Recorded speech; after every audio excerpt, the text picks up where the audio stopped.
新竹市发起联合净滩的活动，包括桃园、新竹，也有苗栗是拢总4个县市2000多人来参加。真侪家长嘛，趁这个机会，教囡仔来守护海洋环境，提高大家环保的意识。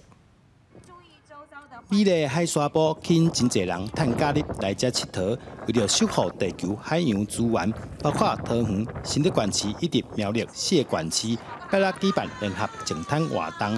吸引我2000人来海边啊，做伙捡粪扫。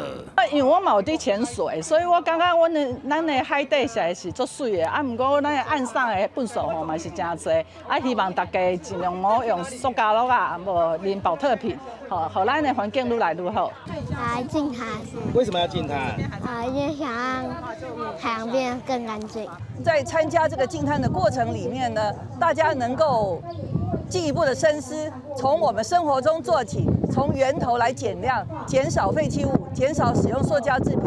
环保局提醒民众，除了平常时，都要做好粪扫分类，以及回收工课以外，食薰的人嘛千万唔通甲薰头乌白蛋，因为薰头若是流入去水沟，唔会污染水环境，而且内底会出现有毒的物件。非常多的民众会抽烟完以后呢，把烟头丢到水沟里面。